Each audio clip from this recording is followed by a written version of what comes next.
Hey everyone, James Azar here with CyberHub Engage. I've got a very special guest. I don't always get a CEO on the show. Typically have a lot of CISOs, Jay. Never a CEO, but I'm glad that you're one of my first.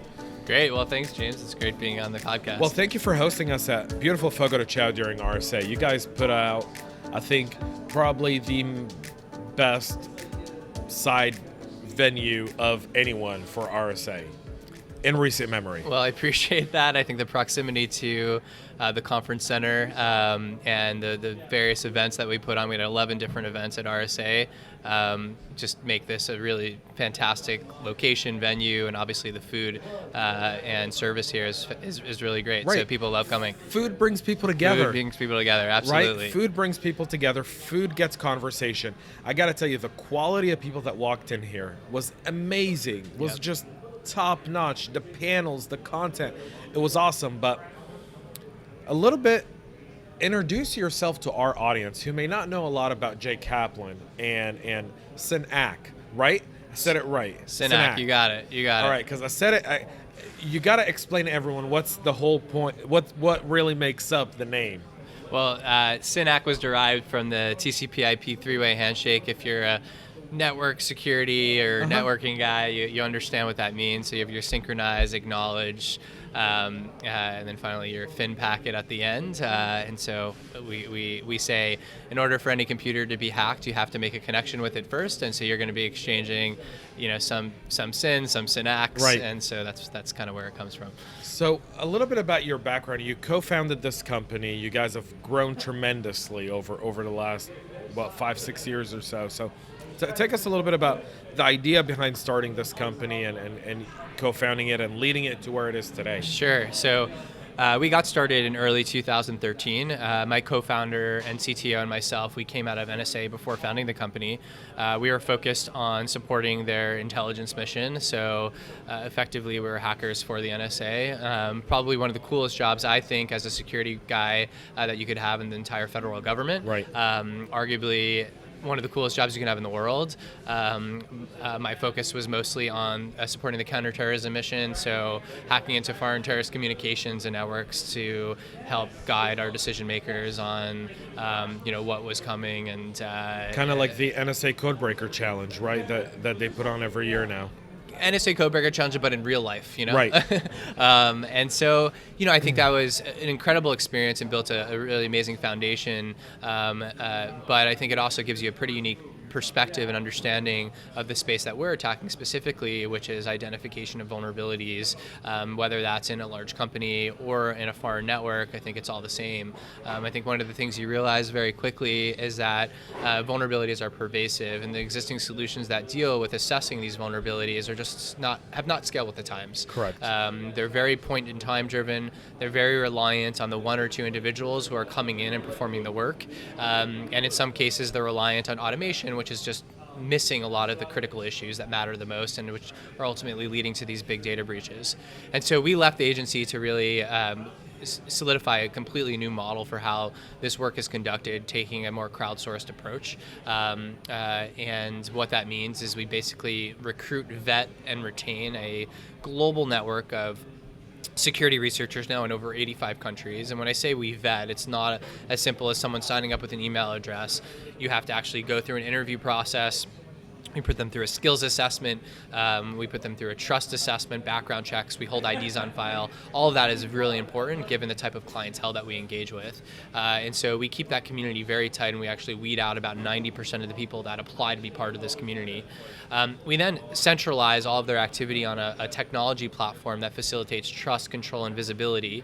And it helps give us more confidence that we are sitting in the middle. We know what these individuals are doing. Right. And in the pen testing world, it's really important to our customers. They want to make sure that if there is anything nefarious going on, we at least have some visibility into that. And I think we're going to talk about that right. more, that trust question a little bit more. But at the same time, we also are big believers in technology for scalability. And so we firmly believe as a company that we can't scale with just people alone. There needs to be a technology element. And so that's why we also couple an automated component to the platform with the researchers and really have the two work in tandem to create a much more holistic, comprehensive, continuous assessment for our customers, which are primarily large Fortune 500 and Global 2000 enterprises. So when you think of trust, I mean, obviously crowdsourcing is, a lot of people outsource, but crowdsourcing pen testing to foreign nations, it's kind of like a legal no and no, right? Like it's a challenge. One of the panels yesterday was talking about just that, and I think Mark Welmsley kind of took us through his journey earlier today and then yesterday on the panel of how he kind of overcame that. But tell us a little bit about that. You know, you said you've got researchers in 85 countries. How do you vet 85 different nationalities? Sure. And so forth. Yeah. I mean, I think it's a little bit of a mentality shift for our customers. I mean, I think 7 years ago when we started, the whole notion of crowdsourcing security, I mean, those two words didn't belong in the same sentence, right? So people looked at us like we were a little bit crazy.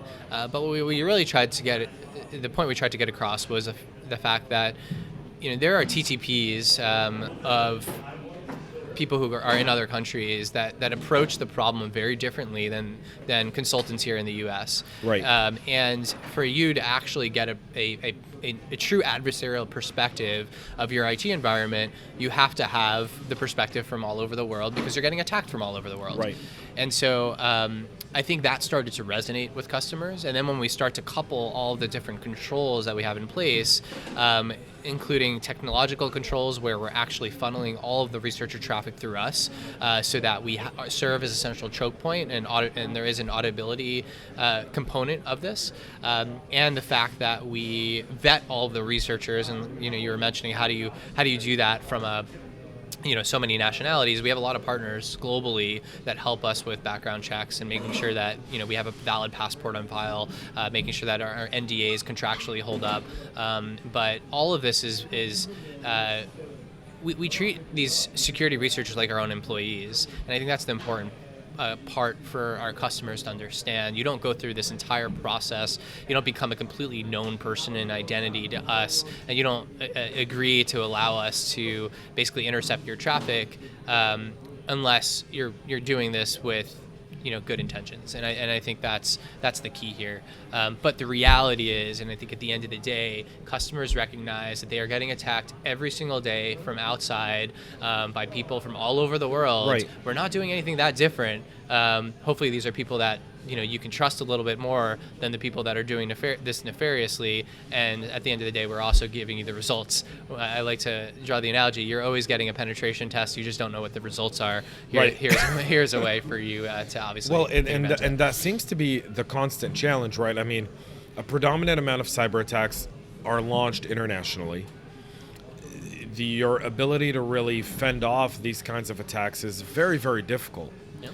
Simply because there's so many different complexities and so many different layers and laws and different things that you can do. But as you kind of look at, it was really interesting, and the few days we've had here spending with you guys and your team, and some of your customers, they're big fans of what you guys do. And a really positive feedback that everyone kind of told me was the speed. Yep. They go, I can get something done here in 3 to 5 days where somewhere else it might take me 4 to 6 weeks. Yep. Talk a little bit about how you guys are able to deliver such great results in so little time. Yeah. I think we're really making a difference. We've really flipped the model on its head, and the crowdsource approach gives us elasticity in the model in a way that no consultants can offer to their customers. And so traditionally, you're signing a 2-week contract, 2-week engagement with a consulting firm, come in, they bring their resources on board. That resourcing alone can take another 4 to 6 weeks, maybe even longer, depending on their resourcing constraints. And obviously, the talent gap problem is a massive issue that we're dealing with in cybersecurity today. There just is, even though they probably want all of this business, they can't handle it. The only thing they can do is just hire more people who may or may not have the right credentials to be doing this work. For us, it's about we have very large cadre of individuals who have been pre-vetted and part of this community. As soon as we have a contract signed, we can be up and running the next day. and that's unprecedented. And not only are we up and running next day with one individual, we're up and running next day with 100 security of the best security researchers in the world. We're highly incentivized and motivated to find every vulnerability that matters for that customer. And I think that's where the huge differentiation is. And you know, the model has been created in such a way where they're getting paid on a success basis, and so they're driven. It's a race, you know, first to find, first to get paid. Quality is obviously really important. That's one of the components at which we pay our researchers. So not only are you getting something, a very fast result, but you're getting a high quality product as well. What's your vision for the future of the company? Where are you guys going? If I'm a CISO and I want to engage, I always want to engage with people that I know are going to be here for a while. Where are you guys heading? Yeah, we're growing incredibly fast as a company, and you know, I think one of the reasons for that is just because our existing customers are doing more and more with us. They recognize that we do have elasticity. We can scale to their needs. And traditionally and historically, the whole notion of vendor consolidation has been top of mind for CISOs. But in the pen testing world, it's kind of been an impossibility. They rotate these vendors around because they are looking for diversity in the people that are doing this work, but two, the vendors can't offer them what they need. They're Right. doing hundreds of pen tests a year, and it's just not possible to do with a single vendor. Here's a platform that enables them to do that effectively, very high velocity, very quickly, and get amazing results. And we're able to scale up pretty much to as many tests as the customer wants to launch. And so the evolution for us is really about how do we scale to the needs of our customers, and the technology obviously plays an important role in that as well. We recognize we can't just scale using the people alone. There needs to be this combination, the two kind of working together. The people, process, technology. Yeah, piece to exactly. everything. And so our technology enables our researchers, where we're providing researchers with kind of tips on where there might be a suspected vulnerability in an application or network environment, and vice versa. The researchers inform the technology. We're trying to make the technology smarter by learning from the researchers and trying to figure out what can we automate to make their jobs easier. Awesome. Jay, thank you so much. I know you're short on time. No it's problem. a busy time at Yeah. RSA. Thank Thanks you so for much for sitting having with me. us, man. Yeah, We really of course. appreciate it. And thank you for being a supporter of our podcast. We really do appreciate it. And this was awesome. You guys really well played it this year at RSA, man. Thank you so much. Thanks Well for being done. part of it. Thank you. All right. All right, guys. Jay Kaplan, CEO at Synack, and we'll be back with so much more after this message.